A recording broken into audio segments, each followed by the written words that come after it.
Good afternoon, good evening, and welcome to a Verity cocktail class. My name is Mark Pardega. I'm the general manager of George Restaurant and the food and beverage director of Verity. If you haven't taken part or participated in one of these classes before, welcome.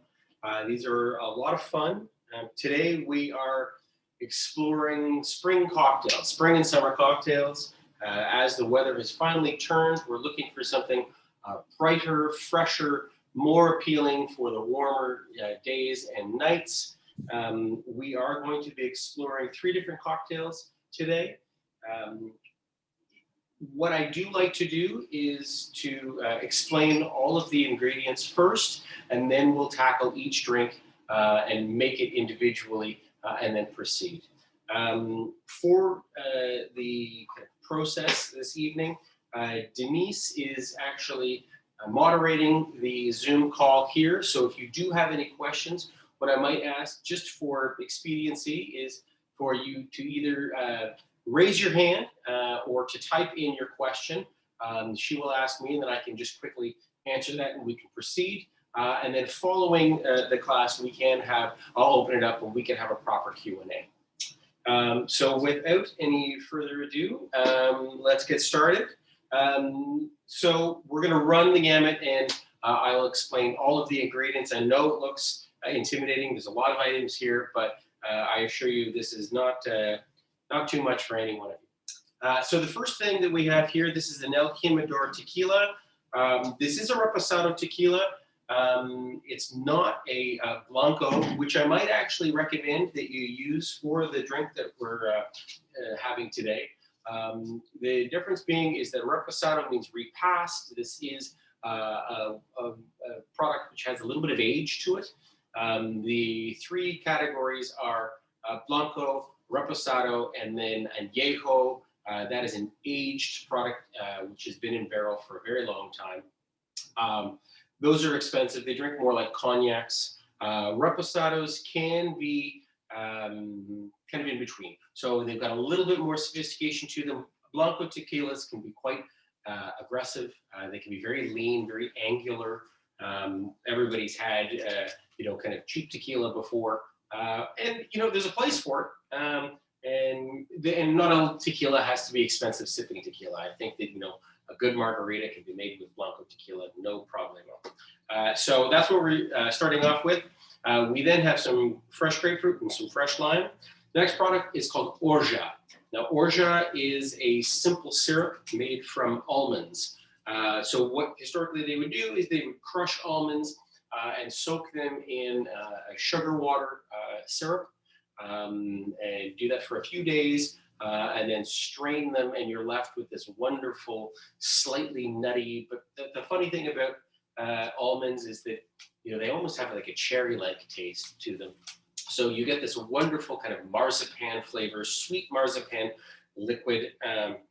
That in France, it's not uncommon for them to just mix that with a little bit of sparkling water, or you can add it to different cocktails, or you can cook with it. It really lends a really beautiful flavor. Next thing we have is simple syrup. Simple syrup, very common in most bars. It's an equal measure, equal parts of sugar to water. And rather than using any type of granular sugar, which is hard to actually infuse into your drinks, this is a way to take the edge off your drink very simply. Simple syrup can stay in your fridge for a week or 2 weeks. The only thing that I would caution you about is if you don't have a solid lid on it, because it will actually impart some of the flavors that are, or aromas that are lingering in your fridge and actually infuse some flavor to the simple syrup, which you might not be. Nobody wants to have tuna infused into their simple syrup. Next thing that we have here is some Angostura Bitters. This is a recipe which comes from Trinidad and Tobago. Historically, it was a spirit made or distilled from sugarcane, and then they would add kind of root extracts and different botanicals. It has a really kind of deep, nutty, somewhat savory, herbal character to it, almost like a root character to it. It gives a lot of flavor and character to your cocktails. I'm sure you've seen these before. Everyone probably has one bottle. It's like a bottle of sherry. You buy one and it sticks around forever because you don't really know what to do with it. The funny thing about bitters is that this is, I believe, 45% alcohol ABV by volume. So you want to be sparing with this. Don't, some people think, oh, I'll just cure my, little upset stomach, have some bitters and soda. Be careful because you put a good amount and that's essentially having a scotch and soda. Next thing that we have here, this is Tanqueray Gin. It's a London gin. This is a dry gin, which is, most people don't know this, gin is effectively flavored vodka. It's the same principle. You have a clear distilled spirit that you have added botanicals to. The primary botanical for most London gins is juniper. That will always be the flavor which is strongest. Now, depending on the gin, when you see something like a Bombay Sapphire here, that's when they start getting creative and using other botanicals, and you start to see things like cilantro and lemongrass, and they impart different flavors. But for the most part, a gin should be bright, crisp, and very fresh. Next ingredient product that we have here, this is a limoncello. Limoncello is it's a liqueur from Italy. Typically what they would do is make again, another spirit like a grappa, a very rough, very kind of coarse alcohol that you would macerate lemon rinds in for months at a time, and then they add some simple syrup to it or sugar just to sweeten it, and then they add water in as well to reduce the alcohol by volume.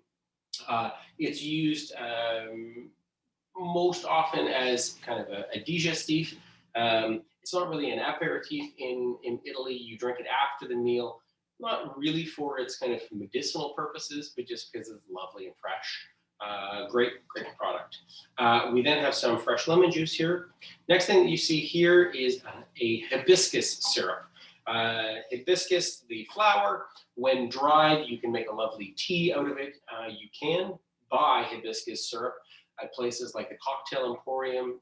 These are bartender-friendly stores, which you'll find I believe there's one in Kensington, and there's definitely one on Queen Street West. I made this one myself, really simply. I just made a hibiscus tea. I had some hibiscus flowers at home. I made the tea and then added in some sugar to sweeten it. And it's really lovely. It's bright. It's a little floral and a little kind of like red fruit character. It's really lovely. We then have some fresh basil. We have some lemons. Next item that we have here, this is the Luxardo Maraschino Liqueur. This is a old Italian spirit. While it is a liqueur, it's similar in the limoncello quality in that they make a kind of a distillate, a very, very strong distillate made from Maraschino cherries. They are, I believe they pull these cherries from a region in Tuscany, and they make it like an eau de vie. So if you were to take the sugar from any type of fruit and add in some yeast to it, you are able to create some liquor, and then as you distill it, you can increase the alcohol by volume. So what happens when they make their mark is it's actually like 65% alcohol, so not really potable. So then they add in some water, and they don't really add in any sugar. This is a very, very strong liqueur, if you will, and it's very subtle in terms of its flavors. While you will find some kind of cherry notes, it's definitely on the side of a little savory as well. People talk about like chocolate or dark chocolate notes. I always find it leans more to a very lean cherry character, if you will, but very, very lean. The next thing that we have here, this is a Chartreuse. So this is a green Chartreuse. This is a kind of an ancient elixir from France. It dates back to the late 1600s, early 1700s in France. This was originally seen as used for its medicinal purposes. Once again, this is a distillate which has lots of botanicals in it. When I mean a lot of botanicals, there's like 130, and it's still a secret which is kept by the monks which make it.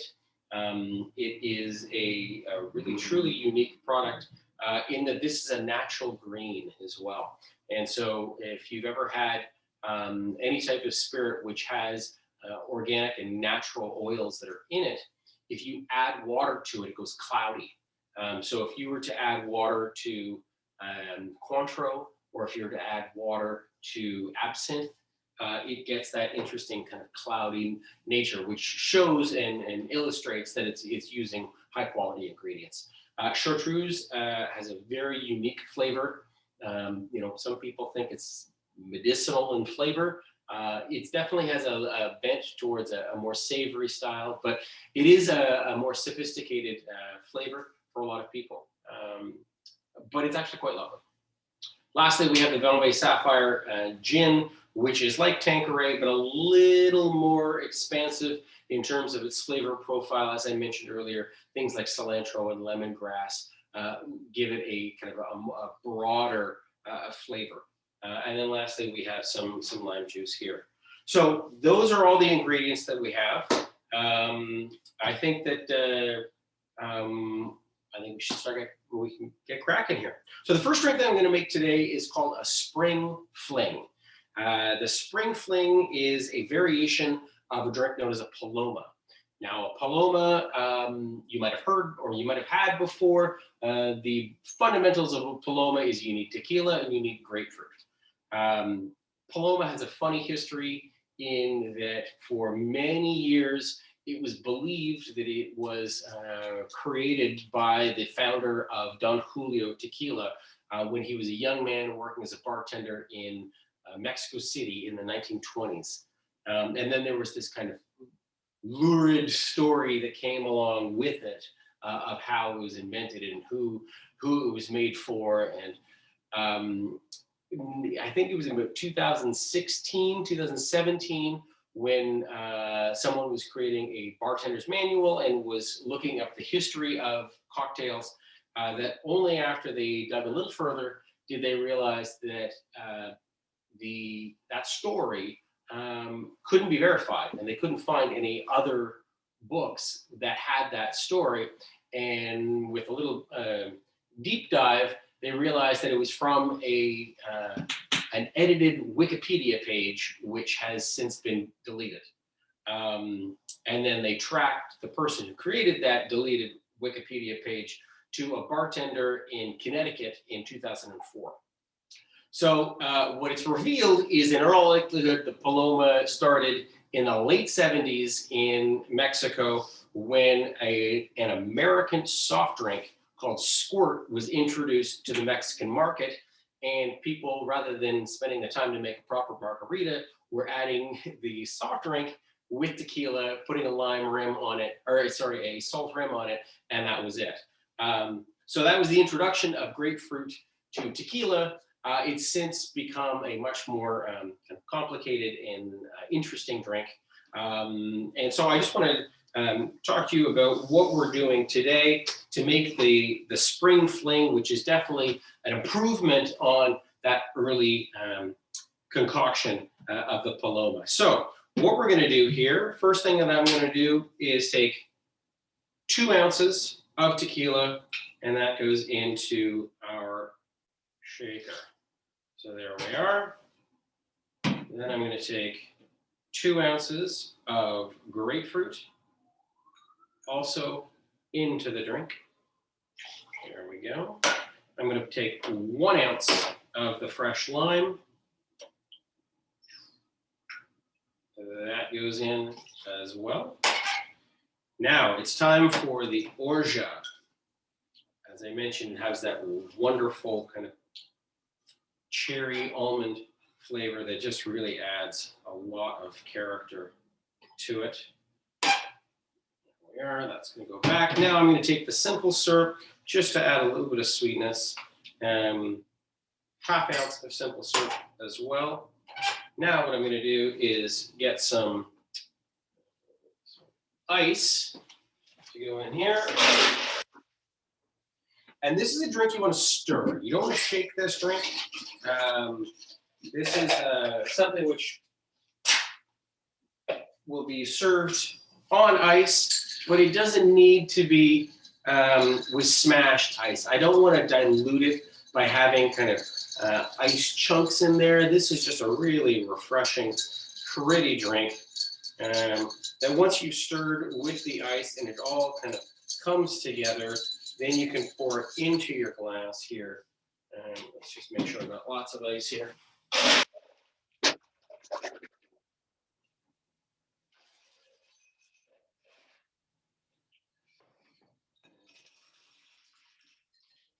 There we go. So now what I'm going to do is take these bitters and just float a little bit of bitters on the top here to create the spring fling. So a little bit of contrast there, and if you'd like, what you can do, We have 2 questions. okay, is garnish with a little bit of fresh grapefruit. And there we are. What a pretty drink that is. Any questions, Denise? Yeah. So Judy has a question. Yes. And her question was, do bitters last for years? Yeah, 100%. And the reason for that is the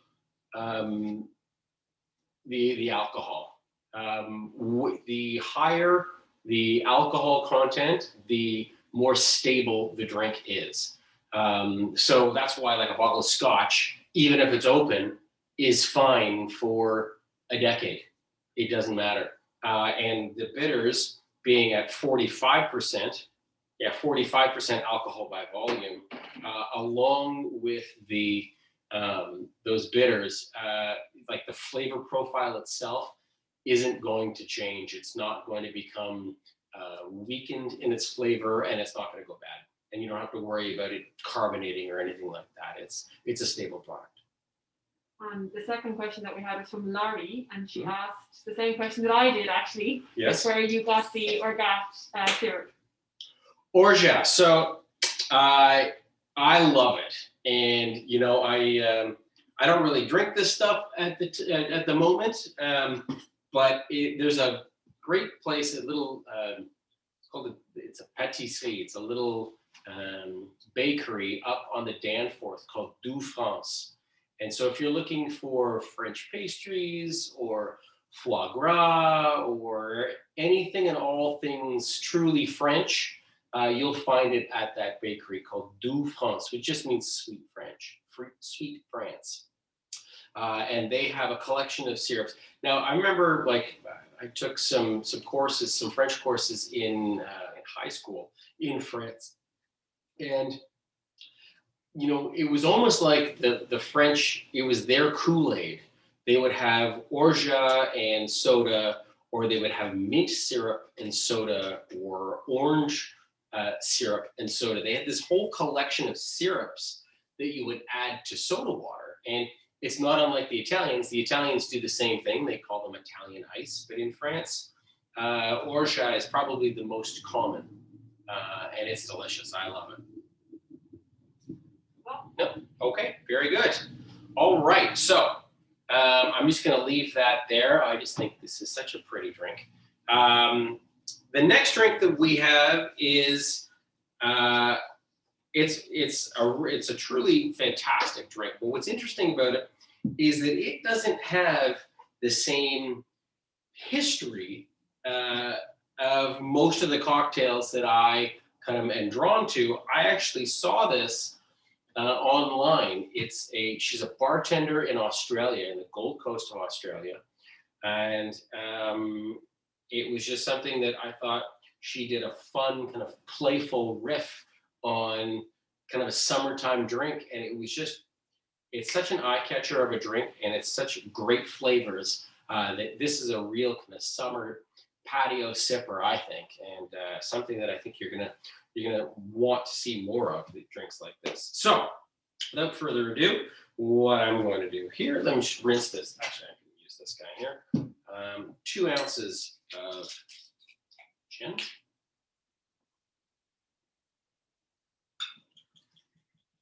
fresh and clean, like that flavor. I'm going to take some of the limoncello here. So bright. Put a full ounce of limoncello in here. There we are. Take a full ounce of the lemon juice. Drop that in. And now I'm going to add in some of the hibiscus syrup.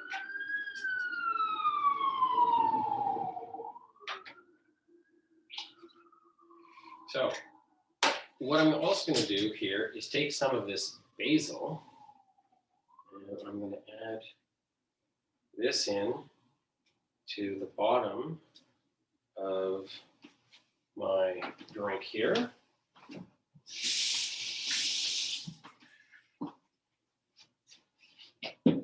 So the fun thing about when you muddle something is that you don't always have to have a muddler. You can cut it up, you can use a rolling pin to kind of pop it down, or a fun bartender trick is just put the leaves in first, take some ice, put the ice on top,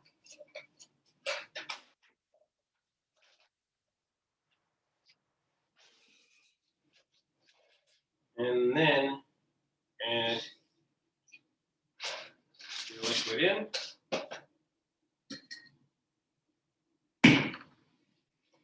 Get this here, just to make the drink partially ready first here. Okay, now I'm gonna shake.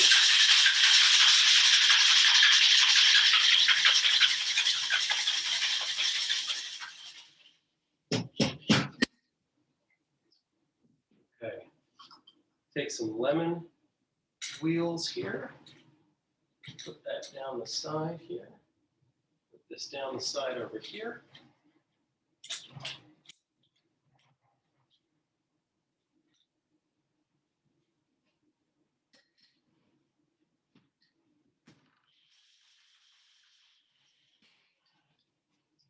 Now,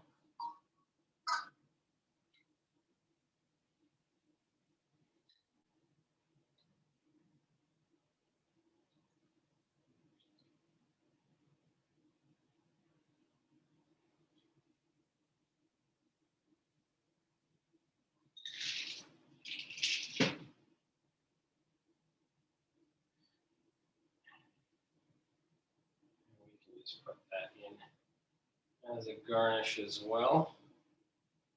So, what a fun drink that is. I don't know if you can see here. Maybe I'll get Denise to bring that over.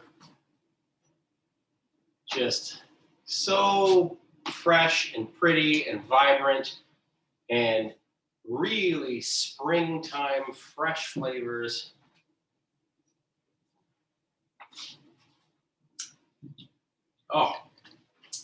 Oh man, that is just dynamite.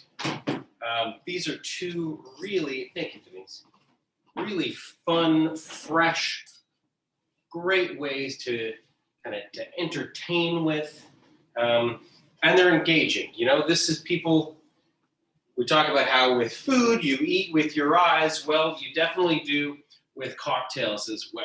This has a definite kind of curb appeal, if you will. So, Lucy has a question. Yes. You can go ahead, Lucy. Hibiscus syrup, any substitute if I can't make it from my garden? Lucy, you can go ahead with your question.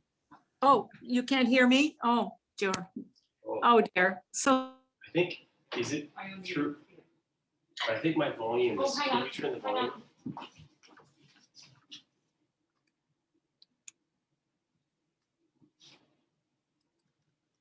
Sorry, Lucy, go ahead again.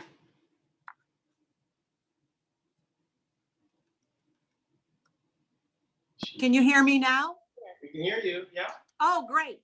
If I can't make my, I'm a gardener too, but if I can't make my hibiscus syrup, where can I get it? Well, so you can find hibiscus syrup at places like the Cocktail Emporium. Cocktail Emporium, okay. Or, you know, I think frankly, I think I might have even found these hibiscus flowers that I made my tea with, because you want them dried. You don't want them. Yeah. Okay. Okay. Is there a substitute perhaps in your imagination to substitute for hibiscus? I No. no, I wouldn't really look for a substitute, because the idea is that you really want to have something fresh. Yeah. This Yeah. has a bright flavor. Now you can't, like, I think frankly that I got these either in Kensington or at Bulk Barn. Like, you can Oh, find hibiscus flowers kind of everywhere. okay. So Okay. it's a pretty simple way. Yeah, it's a simple find. Okay. All right. Thank you so much. Thank you. You're very welcome. Very welcome. Okay, so the next drink that we have here, as I was kind of alluding to, is a little more sophisticated, if you will.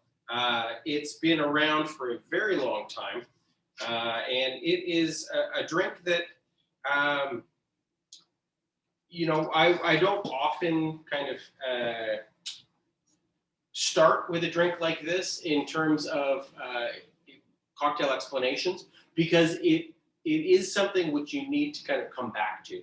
It's a kind of a contemplative cocktail. There is a long history to this drink. So it is a Prohibition era cocktail. It's known as the Last Word. It was created by a vaudevillian bartender in 1915 at the Detroit Athletic Club. And it was a drink which had some success during those kind of oddball times where people were drinking too much. And I don't know if anybody has seen the documentary on Prohibition that's on PBS right now, but it's fascinating. And so this was a drink which had some great popularity and then went dark for a few decades. And it wasn't until after the Second World War that it kind of came back into favor. There was a bartender's book called Bottoms Up in 1951, which started to become somewhat celebrated, definitely when the tiki culture came around. It had a lot of tiki drinks in it. And this was a drink which is the opposite of a tiki drink. This is not something which is light and fun. It's serious and, I don't want to say somber, but these are definitely kind of savory flavors, if you will. But what I like about it is that it's, in the true cocktail sense, it is almost exclusively made with spirits. So it's like a martini in that it is something which you need to be a little deferential to. You don't want to kind of knock this thing back. You have to sit and you have to sip it because it's powerful. As I also mentioned, these are somewhat kind of obscure ingredients. You have to, this is not something that you're just going to whip together. You kind of have to go out and source these drinks, these alcohols. You can find Luxardo and you can find Chartreuse at the LCBO, but not every LCBO will carry them. So you have to go to the more kind of specialty ones or flagship stores to find them. It's a really lovely drink, and I think that while I do kind of lend or lean towards drinks which are going to hit that kind of immediate fun flavor pleasure center, there's always something to be said for a little more kind of sophisticated drink, and that's what this is. So the other thing that's kind of interesting, as I mentioned about it being like a martini, is that this is an equal parts drink. And there in kind of bartending circles, people kind of appreciate the simplicity, the elegance of an equal part drink, because all of its components, one, have to be able to be profound enough that they can stand up and be accounted for, that you can taste it, but at the same time also work well with their counterparts. So it's like in cooking, a really simple dish can somehow also be the best dish, because it's the quality of the ingredients which really gets flourish, and that's where you get to say, like, this is simple, but there's a sophistication to it. I'm gonna just rinse this out quickly Just here. while you're doing that part, Yeah. Barbara Bardee had a question. Yeah. And you can go ahead, Barbara. You need to just unmute yourself and then you can go ahead. Okay, hi, Mark. I was just gonna say something to Lucy, and that is, it's also possible to make hibiscus syrup with hibiscus tea. Can you hear me? Yes, we I can hear you. That's a great idea. All Yeah, right. yeah, I've Thank done, you. you have to take 2 hibiscus tea bags Okay. and make, and put, make it as if you're making tea, so it's strong. Okay. And then you make it like you make a simple syrup, but you've got hibiscus. All right. Thank you. Thank you very much. Yeah, Barbara. I'll do. Thank you. Okay, so I've just added in an ounce of the Maraschino liqueur. Now I'm going to add in an ounce of the Chartreuse here. Really kind of amazing color here. Boom. An ounce of gin.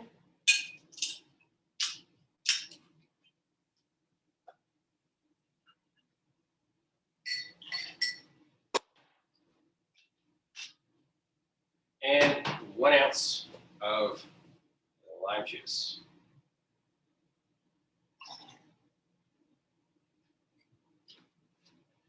Okay. Now, as I mentioned before, how this is similar to a martini is that really this drink should be served up. And while a lot of martinis historically are supposed to be stirred, not shaken. It was James Bond who made that, but he was the rebel. He was going against the grain. The idea is you don't want to bruise the liquor. But with these big, bold flavors, to have something bracingly, shockingly cold works best. So I will shake this drink.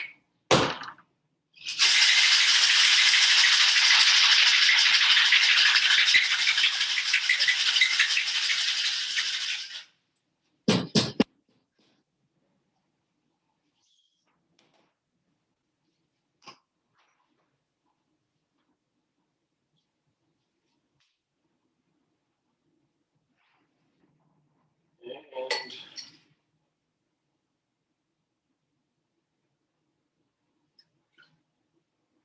strain that out.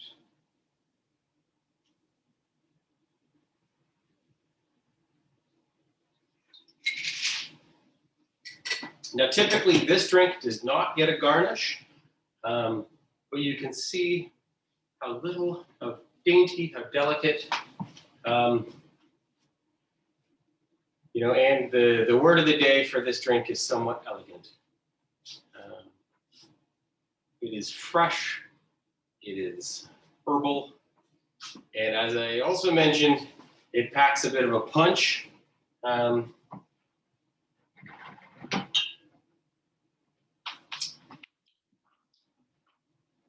That's a lovely drink. And I think that, it's, while it is much more kind of simple in its appearance, it does have a really kind of lovely kind of green hue to it. This is something on a hot summer evening, if you're entertaining in your backyard or in a patio, this is something which you would really quite enjoy. The lime marries with the kind of slight herbal note of the Chartreuse, and that cherry comes through, so it gives it just a subtle hint of that kind of cherry or almond character. It's a really, really pretty drink, I think. So, if you have any further questions, I'm ready to answer any that you have right now. Okay, Mark, it's Lucy here. Hi. Hi. I'm very familiar with green Chartreuse. I love it. It's very powerful and it's fantastic after a big, heavy meal. And it's when you mow your lawn, it kind of smells like that. Yeah. But I find it fantastic. There is a yellow Chartreuse that I've never had. Are you familiar with that? I am. Okay, what's the difference? That is, again, so these are, the flavor profile is a little different. The herbal components are a little different. To be honest with you, I couldn't give you an honest answer because they don't really let you know. Once you Oh, get on screen, there's 120. These are secrets that are still guarded by monks. Carthusian monks, yes. Exactly, yeah. So I love it. the story is kind of amazing. Like at one point, they lost ownership, and it was given to a private enterprise, but they didn't have the actual recipe, which dates back to a book, which has been, was given to them by another gentleman in the 1600s. And that book is still referenced today, apparently. And so I've had the yellow maybe twice. I wish I could tell you more. I don't know enough about the yellow. The green is definitely the one that I am more familiar with. Yes, I love it too. And while I have you, I'm just going to tell you, your knowledge is phenomenal, absolutely phenomenal. And I think Verity is blessed to have you as their bar person. I am so impressed by your knowledge. I can't tell you. So I've enjoyed this so very much. Thank you. You're very welcome. Thank you. Appreciate that. That's very kind of you. Any other questions? Any interest in making? Oh, I should mention, I'm not supposed to say this, but if you do have any interest in ordering some food on the members' dinner, apparently one of these cocktails will actually make it into your takeout. So just giving you that knowledge now, just a fun little tidbit. And I think that these drinks will be definitely on the George patio this summer when and if in all likelihood, when we go back to normal, you'll be able to sample these on the George and Verity patios. And if you would like to register for members dinner, you can email concierge. Exactly. It is next Wednesday, the 19th of May. That's right. Yep. It's virtual, of course, but yeah, everything's virtual until at least June 2nd, I think. Oh, and I should let you know that we are hosting a wine dinner, a virtual wine dinner with Ilya Senchuk of Leaning Post Winery in Niagara. We're very excited about that. News to follow, news to come. Do you have a question, Barbara? No. I just wanted to thank Mark. I thought it was wonderful. Oh, well, my pleasure. Thanks for coming. Thanks for joining us. It's so funny about the Paloma because I was just on a Zoom call with friends of mine who went to college with me, and she was drinking a Paloma last night. And so I immediately thought, oh, I got to have grapefruit so I can make grapefruit juice. Yeah, I got to tell you, this drink is the best Paloma I've ever had. It's absolutely dynamite. Fantastic. Thank you. My pleasure. Any other questions? Lots of people are writing in the comments to say thank you, and they enjoyed it, and that was great, that you're a great martini maker.